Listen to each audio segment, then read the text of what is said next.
You young folks have it so easy. I worked up until the day before I gave birth. Ignoring my plea to rest with just a week left before my due date, mother-in-law, who happens to be Sam's mom, dragged me out into the snowy cold and told me, "Go shovel the snow." Ever since I got married, I've been troubled by this overbearing woman who thinks she knows best. Never in my wildest dreams did I think this would lead to a major incident that involved our neighbors and made local news. My name is Kristen, and I'm 30. I've been married to Sam, a college classmate, for 3 years. He'd promised his parents he'd return to our hometown after graduation, and after doing so, began working at his family's generations-old donut shop. Meanwhile, I'd started working a regular job. Our long-distance relationship led to both of us wishing we could be together every day, so we decided to tie the knot. I moved to Sam's hometown, excited for a new beginning, but that excitement was crushed pretty quickly. "I'm not like other mother-in-laws. I'm strict. Be prepared to learn all about housework," she warned. I felt like I'd been greeted by a drill sergeant. While Sam and his father are generally quiet people, his mother has a piercing voice that echoes loudly. As someone who suffers from migraines, her voice was torturous to my head. She'd wanted Sam to marry someone from a similar business background. However, Sam firmly told her, "If you don't accept my marriage to Kristen, I won't continue the family business." Reluctantly, she agreed. Sam's dad, on the other hand, was kind to me from the start, saying, "She's the one our son chose." Their main house was near the donut shop, an old building built by Sam's late grandparents. Though old, it was renovated a few years ago. Sam and I lived in a guest house on the property. Sam had early mornings, heading to the shop for prep work. After waving him off, I'd rush to the main house. Waiting for me there, she'd often scold, "Come on, at this rate you won't get breakfast ready in time," slapping her hands together as if to emphasize the point. If I could, I'd tell her to stop clapping and yelling. But considering our roles, I held back. I knew that speaking out would only fuel her rage even more. I tried to brush off mother-in-law's nagging, doing my best to keep calm. Mother-in-law, could you maybe help me out a bit? Preparing meals for 15 people all by myself is a bit much. It's an age-old tradition since my husband's great-grandfather's time to have breakfast with the craftsmen. But mother-in-law wanted me to handle all of the food preparation on my own. And to make matters worse, she would stand behind me, constantly complaining about how I did things. "You're so slow. Your mother must have really spoiled you, Kristen." On top of that, there was this strange rule that I had to prepare at least 5 dishes. I was always pressed for time. Is this what you meant by household training? If this is going to be an everyday thing, I don't know if I can handle it. About an hour before the store opened, people started pouring in. "Oh, everything looks so delicious today." "It must have been tough preparing all this so early in the morning," Sam and the craftsman commented with sympathy. Their kindness was heartwarming, but then there were frustrating moments. "It's no big deal. Kristen is so laid back that I ended up doing most of the cooking again today." The way mother-in-law said it, as if she was the one who did everything, really got on my nerves. That night, when I was alone with Sam, I told him, "Your mom is so tough on me. She yelled at me again today. Is this what our future looks like?" Seeing me so disheartened, he replied, "I'm really sorry about my mom. She seems energetic at the store, but she's actually a very shy and quiet person. She's just been trying too hard since you came." I found it hard to believe since I had only seen this side of mother-in-law. Still, knowing Sam was on my side gave me strength. The thought of getting a divorce because of mother-in-law's mistreatment never crossed my mind. Plus, it wasn't all bad. Thanks to mother-in-law's guidance, my cooking skills improved significantly. The elderly couple next door always greeted me with warm smiles. The butcher was super friendly, and the florist loved to chat so much that when she started, it'd be hard to leave for at least an hour. Even mother-in-law had her moments. It was a community filled with kind people. Although mother-in-law can be quite harsh at times, I thought. And then there was this one day. Wow, look at all this snow! I've never seen so much snow in my life! I was incredibly excited by the winter wonderland spread out before me. You see, I was born in the southern part of Texas, where it hardly ever snows. If it did, it'd be sleet, or at best, a few inches of snow. And that's a rare occurrence, maybe once in several years. "Hey Sam, wanna build a snowman?" Watching me gleefully play in the snow like a child, Sam looked on with an affectionate smile. From the main house, mother-in-law must have been observing because she commented, "At your age, it's quite embarrassing to get so excited over a bit of snow. Don't you worry about the neighbors hearing you carry on like that? It's so undignified." After her snide remark, she retreated back to her house. Standing next to Sam, who had a look of disbelief towards my mother-in-law's comments, I blurted out, "Hey Sam, please don't expect me to take care of mother-in-law in her old age, okay?" It was a comment I hadn't meant to voice out loud. Time flew by, and 3 years into our marriage, there was a big change in our lives. I was pregnant. Having undergone several hospital treatments to conceive, the news brought immense joy to our hearts. Come to think of it, the one thing my mother-in-law hadn't complained about was the topic of children. When I broke the news, she exclaimed, "Oh my, really? That's wonderful! Kristen, make sure you don't catch a cold, okay?"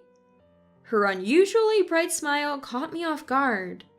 However, it was short-lived, as she quickly reverted to her typical demeanor and added, "Well, I still expect you to keep up with the housework." I was constantly baffled by her ever-changing emotions. I phoned my parents to share the news. Amidst their congratulations, my mother hesitated. "Kristen, I'm sorry, but giving birth at our place might be difficult." To which I replied, "It's okay." I understood her concerns. My paternal grandfather lived with them, and they were already stretched thin looking after him. It wouldn't be practical for me to return there, baby in tow. My morning sickness wasn't too severe, but due to anemia, even preparing breakfast became a struggle. Noticing this, my mother-in-law sighed. "All right, move aside." She pushed me into a chair, grumbling, but took over breakfast preparations. "Thank you, mother-in-law," I said, to which she retorted, "I'm not doing this for you, just couldn't stand watching you struggle." Yet, in her actions, I felt a hint of unexpected kindness. As my pregnancy progressed, by the 3rd trimester, I was relieved from both cooking and going to the store. Though I'd have loved to say that this time was stress-free, my mother-in-law would pop by regularly to check on me. "Just making sure you aren't slacking off," she'd grumble. Still, she'd bring over both breakfast and lunch, a routine that continued until a week before my due date. "You know, mother-in-law is genuinely kind-hearted," I mused, hoping to bridge the gap between us. She stopped in her tracks, muttered something under her breath that I couldn't catch, and suddenly proposed, "Kristen, let's go shopping now." She was insistent that a little exercise would be good for me, and practically dragged me outside. Even when I expressed, I want to rest at home, she snapped. "You're so noisy. I worked until the day before I gave birth, you know. Young people these days are so spoiled." She forcefully took the keys from me, locked the door, and commanded, "Wait here, I'm bringing the car." All I want is a break. But then mother-in-law did something unbelievable. As she got into her car, she rolled down the window and declared, "Shovel the snow and do some work. You're not getting back in until you're done." With that, she drove away. Stunned by the unexpected turn of events, I froze for a few seconds before snapping back to reality. Wait, what? No way. I need to get back inside. Reaching into my pocket, I realized the house keys were missing. Recalling that she had taken them, a cold dread washed over me. I couldn't even call for help because I'd left my phone inside. Reluctantly deciding to walk to a nearby donut shop, I felt something wrong with my body. How much time had passed? My returning mother-in-law must have been shocked. An ambulance was parked on our property. Surrounding me were doctors, nurses, and a few neighbors. Sam and my father-in-law rushed over, their faces filled with concern. Above me, voices rang out. "Who in their right mind would lock out Kristen, who's about to give birth?" "I'm so sorry," mother-in-law apologized as the two of them scolded her. But honestly, I had bigger things on my mind. Frustrated by the noise, I shouted, "Enough! Save the lectures for later." A doctor chimed in, "Please be quiet, she's about to give birth." I had just started walking to the shop when I felt warmth between my legs, realizing immediately that my water had broken. Panicking, I cried out, and an elderly couple from next door came to my aid. A major event was happening nearby, and the ambulance got stuck in traffic. "Our neighbor used to be a certified professional midwife," one of them mentioned, and it felt like a miracle when a friend arrived to help. By the time the ambulance arrived, I was fully dilated. By then, Sam and the others had also arrived, and I ended up giving birth at home. Minutes later, our long-awaited child was born, crying heartily. The baby and I were immediately transported by ambulance. A TV crew covering the nearby event happened to pass by our home. That evening, our story titled, "A Local's Miracle Birth," aired for a few minutes on local news. A few days later, someone came to visit me in the hospital. "Kristen, With tears on the brink of spilling, mother-in-law stood before me. I gazed at her, then said, "Did you see the baby? She looks just like Sam, a beautiful little girl." Having peeked into the nursery, mother-in-law nodded.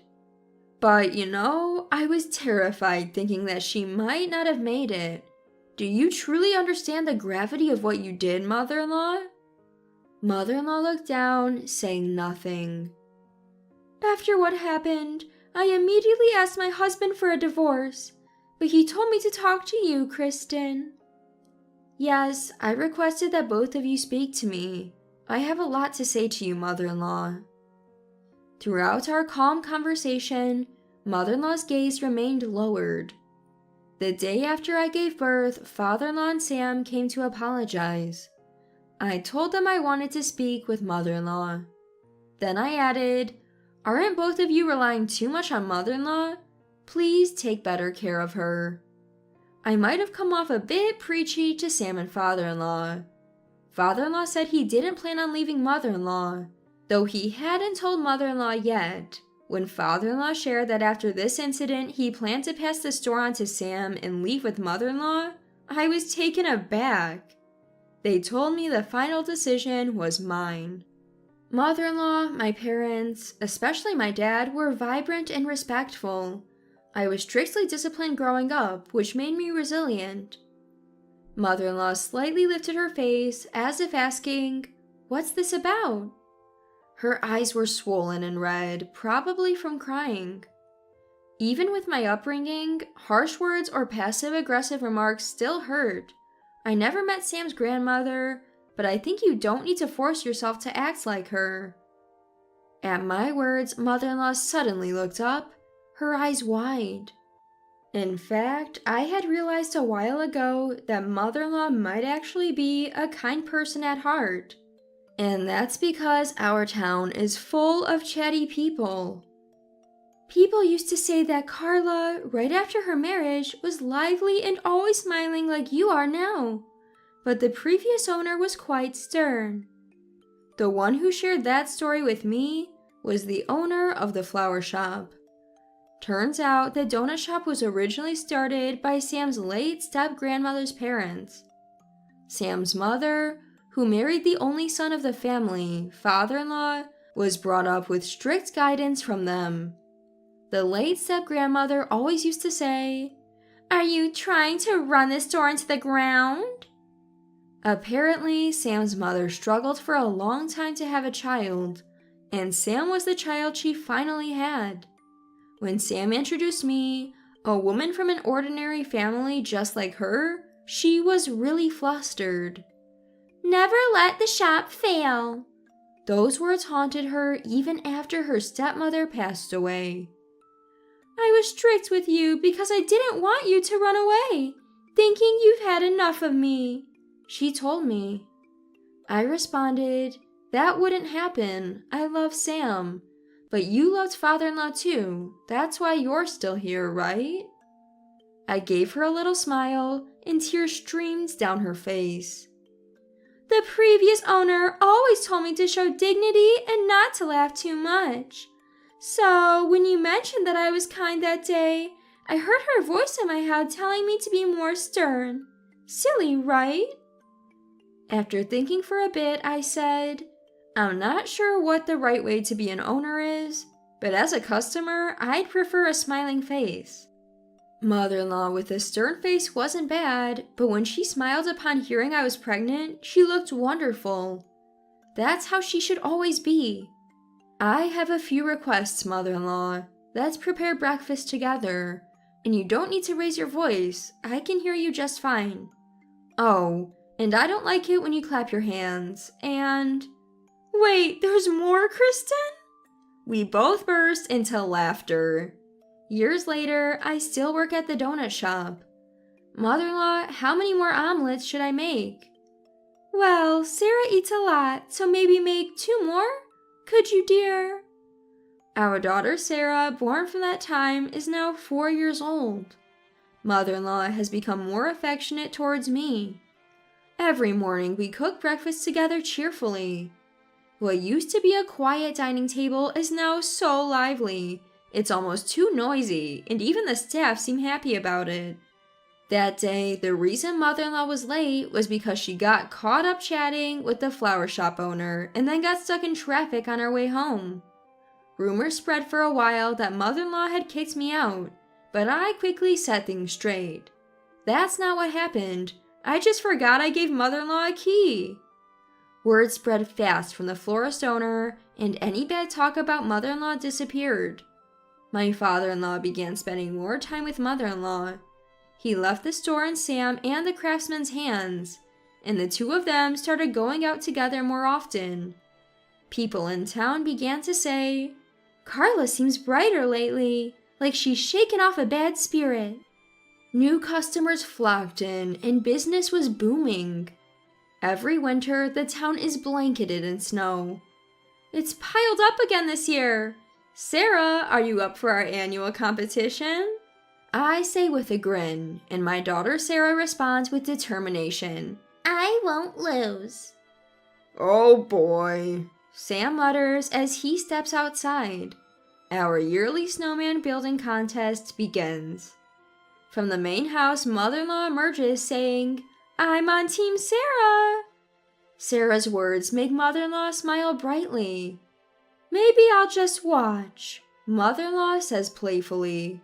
To which I respond, "Mother-in-law, you can't forget our promise." With a smile I add, "And don't worry about me. But Sam, instead of standing there, grabbed an extra jacket for me. I had made a request to mother-in-law at the hospital after that fateful day. When Sarah grows up, I want you to make snowmen with her. I hope you'll be the kind and loving grandmother I know you can be. I remember how she had cried hearing those words. Now I'm expecting our second child.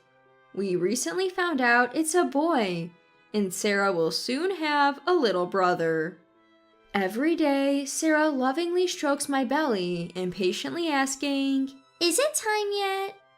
I'm sure she'll be a great big sister. I don't plan on going back to my hometown for the delivery this time. After Sarah was born, mother-in-law often supported me with child rearing during her breaks from work. She's already looking forward to the arrival of the newborn, saying, "It's been a while, I can't wait." She's become a second mother to me, someone I deeply rely on. Despite the challenges, I plan to enjoy my life here, with the land and its people.